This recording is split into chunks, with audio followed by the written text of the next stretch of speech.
What would you do if the man you trusted most, your spiritual guide, your confidant, the person who helped you rebuild your life after prison, was hiding a secret so dark it could destroy everything? For one ex-con, the truth about the pastor who saved him would unravel a web of lies, betrayal, and even murder. This is the story of a double life that shocked a community and left everyone asking, how could someone so holy be so evil? Pastor Daniel Grayson was the epitome of a devoted servant of God. Married for 20 years to his high school sweetheart Linda and the father of two teenage daughters, he was a pillar of his small-town community in Cedar Ridge, Ohio. For over a decade, he had served as the senior pastor at Grace Point Church, a thriving congregation known for its outreach programs. But Pastor Grayson had another calling. He was a prison chaplain, dedicating his time to counseling inmates and helping them reintegrate into society after their release. His congregation admired his compassion, and his family adored him. But behind the pulpit and the polished sermons, Daniel Grayson was living a double life. Daniel Grayson's childhood was a crucible of rigid discipline and unyielding expectations. Born into a strict religious household in Cedar Ridge, Ohio, Daniel was the son of a devout deacon who believed in absolute moral righteousness. His father, a towering figure both in stature and authority, ruled the household with an iron fist.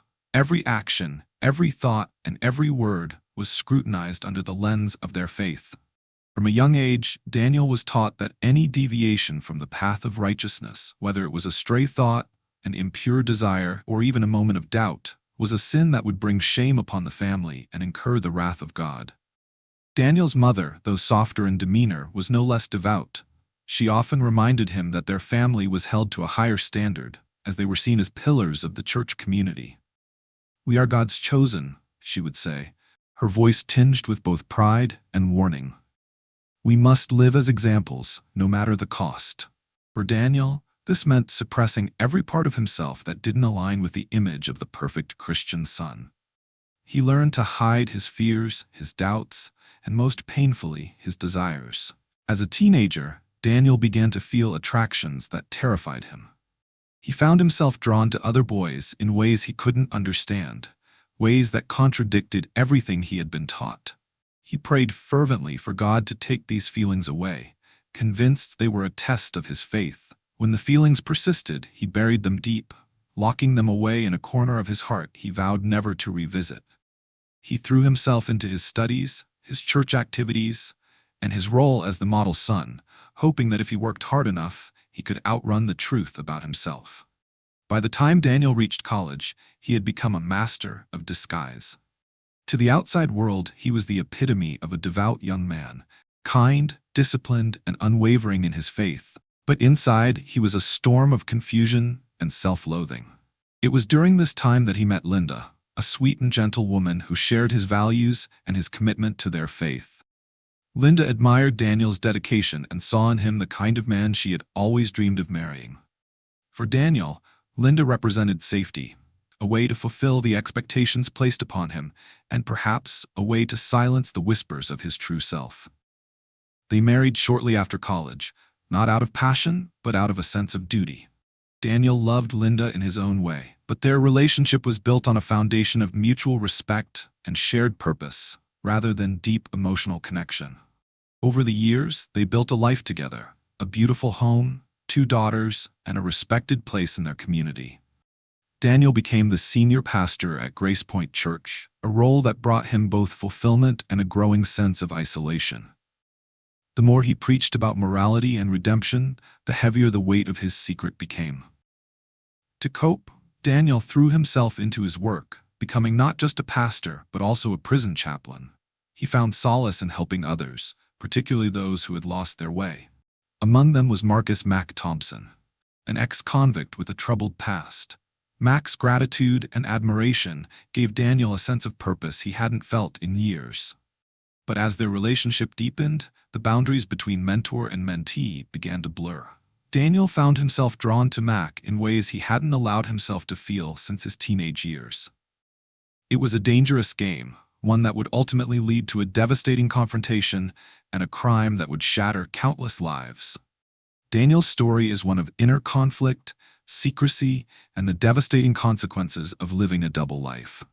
It raises profound questions about identity, faith, and the lengths to which people will go to hide their true selves. But it also serves as a reminder that no matter how deeply we bury our secrets, they have a way of resurfacing, often with tragic consequences. Marcus Mac Thompson's life was a series of unfortunate events, a relentless cycle of hardship and heartbreak that seemed determined to break him. Born to a single mother who battled addiction, Mac's childhood was anything but stable. His earliest memories were of empty cabinets, late-night shouting matches, and the constant shuffle between foster homes. By the time he was a teenager, Mac had learned one hard truth.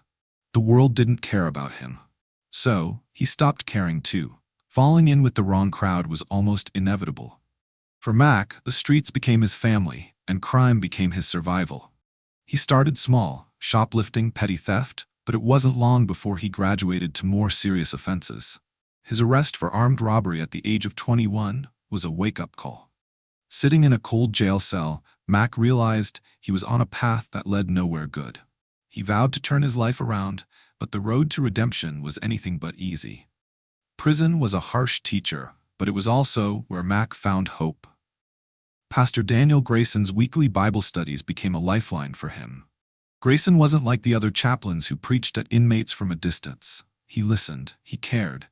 He saw something in Mac that no one else had: potential. For the first time in his life, Mac felt like someone believed in him. Grayson became a father figure, a mentor, and eventually, a friend. When Mac was released from prison, Grayson helped him secure a job at a local auto repair shop and even offered him a place to stay when times got tough. Mac was grateful, but their relationship soon took a turn he never expected. What began as mentorship evolved into something far more complicated. Late-night phone calls turned into secret meetings, and Mac found himself drawn into a world he didn't fully understand. He was torn. On one hand, he owed Grayson everything. The pastor had saved him, given him a second chance at life. But on the other hand, Mac couldn't shake the feeling that their relationship was wrong. He had never been with a man before, and the secrecy weighed heavily on him. When he met Carla, a kind and understanding woman, Mac saw a chance at a normal life, one free from the shadows of his past. But Grayson wasn't ready to let go. Their arguments grew more heated, and Mac began to fear for his safety. He carried a small pocket knife, just in case, though he couldn't bring himself to believe the man who had saved him would ever hurt him. Linda Grayson had always been the epitome of grace and resilience. For over 2 decades, she stood by her husband, Daniel, through every challenge, every sermon, and every late-night counseling session. She was the quiet force behind his success, the steady hand that kept their family grounded. To the outside world, Linda was the perfect pastor's wife, devoted, kind, and unwavering in her faith. But behind closed doors, she carried burdens no one could see. When Linda first met Daniel in college, she was drawn to his quiet intensity and his unwavering commitment to his faith. He was different from the other men she had dated, serious, disciplined, and driven by a higher purpose. She admired that about him, even if it sometimes made him seem distant. When they married, she believed they were building a life together based on shared values and mutual respect, and for a time, they were. They had 2 beautiful daughters, a loving home, and a respected place in their community. Daniel's work as a pastor and prison chaplain brought them both a sense of fulfillment, and Linda took pride in the lives he touched. But as the years went by, Linda began to notice subtle changes in Daniel. He started spending more and more time at the church, often coming home late at night with vague explanations. There were unexplained absences, phone calls he would take in another room, and a growing emotional distance between them. At first, Linda chalked it up to the stress of his job. Being a pastor was demanding, after all, and Daniel had always been a perfectionist. But deep down, she sensed something was wrong. She tried to talk to him about it, but Daniel would brush her off, assuring her everything was fine. "It's just a busy season," he would say, his smile not quite reaching his eyes. Linda wanted to believe him, but the nagging feeling in her gut wouldn't go away. She began to notice little things: the way he would tense up when his phone buzzed, the way he avoided certain topics of conversation, the way he seemed to be living a life parallel to theirs. When the truth about Daniel's double life finally came to light, Linda's world shattered. The man she had loved and trusted for over 20 years was a stranger. The late nights, the unexplained absences, the emotional distance. It all made sense now, and the realization was crushing. She felt betrayed not just by Daniel, but by the life they had built together. The foundation of their marriage, which she had believed was solid, had been built on lies. In the days and weeks that followed, Linda struggled to make sense of it all. She replayed every moment of their marriage, searching for signs she might have missed, for clues that could have prepared her for this. But there were none. Daniel had been careful, too careful, and now she was left to pick up the pieces of her life while the world watched and judged. Despite the pain, Linda's quiet strength never wavered. She focused on protecting her daughters, shielding them from the worst of the scandal, while helping them navigate their own grief and confusion. She leaned on her faith, finding solace in prayer and the support of a few close friends. But the betrayal cut deep, and the road to healing would be long. Linda's story is one of resilience in the face of unimaginable pain. It's a reminder that even the strongest among us can be blindsided by the people we trust the most. But it's also a testament to the power of quiet strength, the kind that keeps you standing when everything else falls apart. Linda Grayson may have been broken, but she was not defeated, and in the end, that would be her greatest victory. Grace Point Church was a sprawling complex nestled in the heart of Cedar Ridge. The main sanctuary, with its towering steeple and stained glass windows, was a beacon of hope for the community. Inside, the walls were adorned with plaques commemorating the church's history and the many lives it had touched. The basement, where the Bible studies and counseling sessions took place, was a stark contrast, dimly lit with rows of folding chairs and a single cross hanging on the wall. It was here, in this quiet, secluded space, that Daniel and Mac's relationship began to unravel. Cedar Ridge was the kind of town where everyone knew everyone else's business. It was a place where neighbors waved to each other from their porches and gathered for potluck dinners at the church. But beneath the surface of this idyllic community lay a web of secrets and unspoken truths. The arrest of Pastor Grayson shattered the town's sense of security, leaving its residents questioning everything they thought they knew about their neighbors. Unbeknownst to his family, congregation, and even himself at times, Pastor Daniel Grayson had been wrestling with his sexuality for years. It was a battle he fought in the shadows, a war waged in the quiet corners of his mind and the darkest hours of the night. He had buried his desires so deep that even he could almost convince himself they didn't exist. But the truth was always there, lurking beneath the surface, a constant reminder of the life he could never fully embrace. To Daniel, his feelings were not just a personal failing. They were a betrayal of his faith, his family, and the God he had dedicated his life to serving. And so he locked them away, determined to live the life expected of him, no matter the cost. But when Marcus Mac Thompson re-entered his life after prison, everything changed. Mac was everything Daniel wasn't: bold, unapologetic, and unafraid to confront his past. Daniel had first met Mac during one of his weekly Bible studies at the prison. Mac was a quiet presence at first, but over time he began to open up, sharing his struggles and his hopes for a better future. Daniel saw something in Mac, a spark of resilience, a hunger for redemption, that reminded him of his own younger self. He took Mac under his wing, mentoring him, guiding him, and eventually helping him secure a job after his release. What started as mentorship, however, soon evolved into something far more complicated. The late-night phone calls began innocently enough, with Mac seeking advice or simply someone to talk to. But as the conversations grew longer and more intimate, the boundaries between pastor and protege began to blur. Daniel found himself drawn to Mac in ways he hadn't allowed himself to feel in decades. Mac, who had never been in a relationship with a man before, was initially conflicted. He admired Daniel, respected him, and owed him so much. But as their connection deepened, he found himself unable to deny the pull between them. Their first meeting outside the church was supposed to be innocent, a cup of coffee, a chance to catch up. But as they sat across from each other in a dimly lit diner, the air between them crackled with unspoken tension. It wasn't long before their meetings became a regular occurrence, always in discreet locations, always under the guise of mentorship. They used burner phones to communicate, creating coded messages to avoid detection. Dinner at 7 became meeting at the usual place.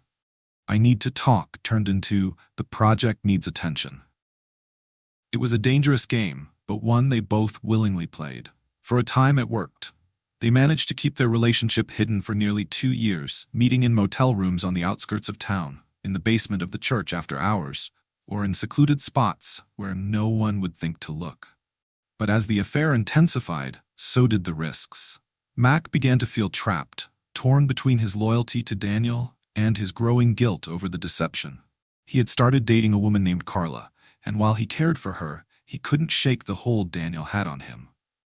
"I don't know who I am anymore," Mac confided in his journal. "I feel like I'm living 2 lives, and neither one feels real." Daniel, meanwhile, became increasingly paranoid. Every glance, every whisper, every unexpected knock on his office door sent his heart racing. He began to see threats where there were none, convinced that someone, anyone, was onto them. His sermons, once filled with hope and inspiration, took on a darker tone, as if he were preaching to himself as much as to his congregation. "We are all sinners," he would say, his voice trembling with emotion. "But redemption is possible if only we have the courage to face our truths." But facing the truth was the one thing Daniel couldn't do. The weight of his double life was crushing him, and yet he couldn't bring himself to let go. Mac was his escape, his solace, his secret salvation.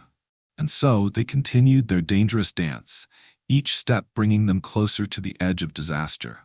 Little did they know, their secret was about to unravel in the most devastating way possible, leaving behind a trail of broken lives and shattered faith. The question wasn't if their relationship would be exposed, it was when. And when it finally was, the fallout would be catastrophic, not just for Daniel and Mac, but for everyone who had ever trusted them. The turning point came when Mac decided he could no longer live a double life. He had met Carla, a kind and understanding woman who made him feel seen in a way he hadn't in years. With her, he began to imagine a future, a real future, one built on honesty and trust. But that future didn't include Daniel Grayson. Mac knew he had to end the affair, no matter how difficult it would be. He owed Daniel so much, his freedom, his job, his sense of purpose, but he couldn't keep living in the shadows. He wanted to be free, to start a new chapter in his life, one where he didn't have to hide who he was or who he loved. But Daniel wasn't ready to let go. The thought of losing Mac filled him with a terror he couldn't articulate. Mac wasn't just his lover, he was his confidant, his lifeline, the one person who knew the truth about him and still stayed. Without Mac, Daniel would be left alone with the weight of his secrets and the crushing guilt of his hypocrisy. He begged Mac to reconsider, to give them more time, but Mac stood firm. "This isn't healthy for either of us," Mac said during one of their heated arguments. "We're just hurting each other, and I can't do it anymore." Their conversations grew more volatile, their words sharper and more cutting. Daniel's desperation turned to anger, and Mac began to fear for his safety. He started carrying a small pocket knife just in case, though he couldn't bring himself to believe Daniel would ever actually hurt him. But the man he once saw as a savior was changing before his eyes, becoming someone he barely recognized. One fateful night, after a particularly intense confrontation in the basement of the church, everything came to a head. Mac had agreed to meet Daniel one last time to say goodbye, but the conversation quickly spiraled out of control. Daniel pleaded, then threatened, then begged again. "You can't leave me," he said, his voice trembling with emotion. "I've given up everything for you. Everything." Mac, exhausted and frustrated, tried to reason with him. "This isn't about you, Daniel. It's about me. I need to live my life, and I can't do that with you." But Daniel wasn't listening. In a fit of rage and desperation, he lunged at Mac, his hands closing around his throat. Mac struggled, clawing at Daniel's arms, but the pastor's grip was unrelenting. For a moment, time seemed to stand still. The only sound was Mac's choked gasps and the distant hum of the church's fluorescent lights. And then, it was over. Mac's body went limp, and Daniel stumbled back, his hands shaking as he realized what he had done. Panic set in almost immediately. Daniel's mind raced as he tried to figure out how to cover up the crime. He couldn't let this destroy everything he had built: his family, his church, his reputation. He had to make it look like someone else had done this. In a frenzied state, he smashed a window with a nearby chair, ransacked the office, and scattered papers and furniture to create the illusion of a break-in. He left Mac's body slumped over a desk, his face pale and lifeless, before calling the police. When the officers arrived, Daniel was the picture of shock and grief. "I found him like this," he said, his voice breaking. "I was doing my nightly rounds, and I just can't believe this happened." Daniel Grayson, visibly shaken, his hands trembling as he pointed to Mac's lifeless body slumped over the desk. The scene was chaotic: a smashed window, scattered papers, and overturned furniture. At first glance, it appeared to be a break-in gone wrong. But Detective Sarah Morales, a seasoned investigator with a sharp eye for detail, wasn't convinced. Morales noticed inconsistencies almost immediately. The broken glass from the window was scattered inside the room, suggesting the window had been smashed from within. The ransacked office seemed staged, with items knocked over in a way that didn't align with a struggle. And then there was Daniel himself. His grief seemed genuine, but his story didn't quite add up. Why had he been at the church so late at night? And why did his car appear on security footage from a nearby gas station hours before he claimed to have arrived? As the investigation deepened, Morales uncovered a web of secrets that would shock the community. Phone records revealed frequent late-night calls between Daniel and Mac, some lasting hours. Text messages hinted at a volatile relationship, with Mac expressing frustration and Daniel pleading for understanding. "You can't leave me," one message read. "I've given up everything for you." The most damning evidence came from an anonymous tip. A former inmate who had served time with Mac came forward, claiming he had overheard Mac talking about his relationship with the pastor. Mac said the pastor was in love with him. The inmate told Morales, but he also said it was getting dangerous. He was scared. When confronted with the evidence, Daniel broke down. He confessed to the affair, but vehemently denied any involvement in Mac's murder. "Mac was blackmailing me," he claimed. "He threatened to expose our relationship unless I paid him $50,000. I didn't kill him. I swear I didn't." But Morales wasn't buying it. The pieces of the puzzle were coming together, and they painted a picture of a man driven to desperation by the fear of exposure. Daniel Grayson, the beloved pastor, had a secret life, one that had spiraled out of control.